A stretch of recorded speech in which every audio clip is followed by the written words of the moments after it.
Hey guys, I hope all is well. Thank you for joining me for this Q&A video. A couple days back, I asked you guys to ask me some questions you would like me to answer in the Q&A video. Some of you asked some good questions and I'm going to do my best at answering them. But before we get into this video, I have a quick announcement. I will be hosting a giveaway for my subscribers when my main channel reaches 100,000 subscribers. I will be giving away 3 $50 digital Amazon gift cards to 3 lucky winners. All you have to do to be a part of this giveaway is subscribe to this channel if you haven't already and be subscribed to my main channel as well. When my main channel hits 100,000, which should be in the coming weeks, I will pick the winners randomly from the comment section of an upcoming video. I will also be hosting a separate giveaway for another $50 Amazon gift card for those who are following me on TikTok and Instagram. So if you want an extra chance at winning, make sure you're following me on both YouTube channels, Instagram, and TikTok. Thank you all so much for supporting the channel. As we grow, I will be hosting more giveaways to give back to you guys. Now, let's get right into it. So the first question I wanted to answer was one by this user here. He basically asked if it's possible to make it in the music industry and become a mainstream artist without taking the oath. And the answer to that question, in my opinion, it's possible but highly unlikely. If you want to be a big mainstream artist, you must play the game by the industry rules. Usually those who don't choose to submit to the agenda and play by the industry rules don't get the same exposure in mainstream music. There's a clear agenda in the music industry, and those artists who go against it have a hard time making their name for themselves in mainstream music. Mainstream music is owned by the gatekeepers that work at the 3 major record labels, Sony, UMG, and Warner Music. So in order to be in mainstream music, you would have to be aligned with those who are running the industry. However, like I said, it's still possible. You might not be as big as a star as Drake, who has the big machines behind him, but you can still make a living and have a decent sizable audience that would allow you to have a successful career. If you guys remember a few months back, I announced that I myself is launching a record label named Truth Records, where I'm planning on signing artists who make positive music. My goal with this label is to eventually popularize positive music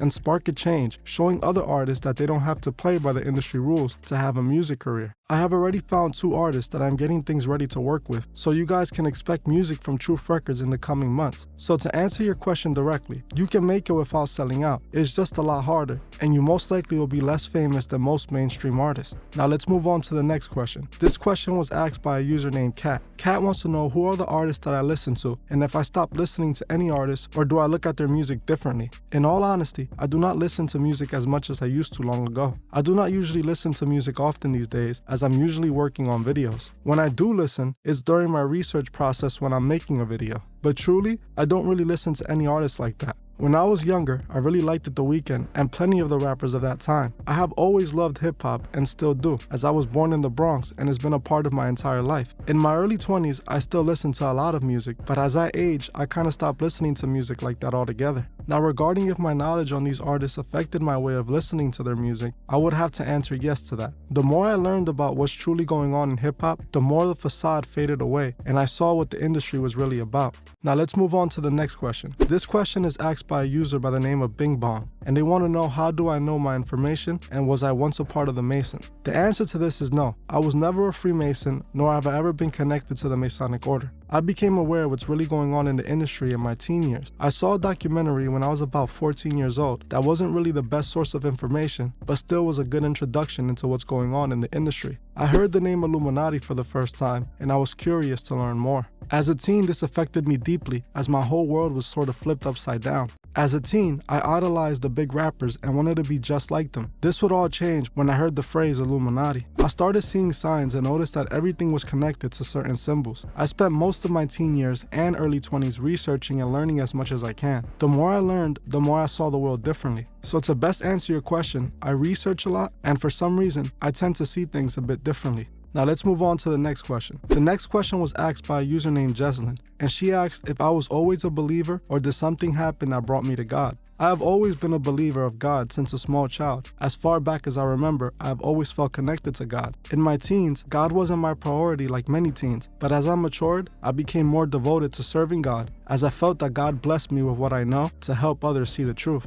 Now let's move on to the next question. This question was asked by one of my Instagram followers by the name of That One Sheep. They asked, when is the face reveal? And the answer to that is never. I do not plan on ever showing my face, as I believe it's not needed to spread my message. All praise goes to God, so I have no need of people knowing what I look like. I feel like me revealing who I am can not only put me in danger, but also get in the way of my message. I am not chasing fame, Even though I do want the channel to grow and reach as many people as possible, it's not to acquire fame and become famous. I just want as many people in the world as possible to see the truth. Now let's move on to the next question. The next question is from an Instagram user by the name of OnlyFeargo. They ask, why did I decide to become a whistleblower? Unfortunately, I can't see the rest of the question, but let me answer what I can see. I decided to make my channel after the events of 2020. I was seeing signs all over that our world was changing and that Lucifer was tricking so many souls to join him into a burning end. Since I discovered what the Masons were and what their goal was, I saw their plan unfolding in my very face, especially in the Bronx where I was living. I tried spreading the truth by telling people I came in contact with, but most people just didn't believe me or simply just didn't care. I decided to make my channel in 2021 after a bit of preparation. I made my first video, which in all honesty was pretty bad.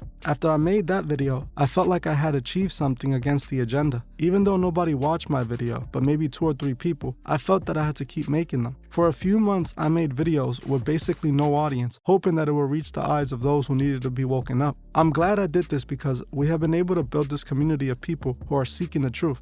Now, let's move on to the next question. This is a question that I often see in the comment section regarding my logo. People ask, why do I have the all-seeing eye in my logo? My logo is supposed to represent the spiritual war that is taking place. The brain represents humanity, like me or you, the cross represents God, and the all-seeing eye represents Lucifer. We have always been in the middle of good and evil, God or the devil, and it is up to us to choose what side we want to be on. My logo just represents the spiritual battle we're all facing. I hope that clears things up. Well, that's it for this Q&A. I have run out of questions to answer. Unfortunately, many of you didn't ask me questions I can answer. Most of the questions I saw were regarding whether I can make a video about a certain person. Before you guys go, I have a few questions for you guys. Did you guys like this video, and would you like to see more Q&A videos like this? If so, what are some questions you guys would like to see me answer in the next Q&A video? My other question is, what kind of videos would you guys like to see on this second channel? Should I make videos similar to my main channel, or should I switch things up for the second channel? Let me know below, and thank you all for watching. I'll see you guys in the next one.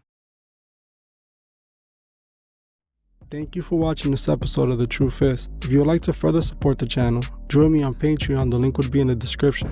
If you join before the 28th of this month, you could be entered to this month's monthly raffle, where you can win a shirt, a cash prize, and even pick a video topic. Also, please leave a comment below on your thoughts on this video and on any future topics you would like to see me cover on my channel. If you like this video, please hit the like button, as this helps other people find these videos.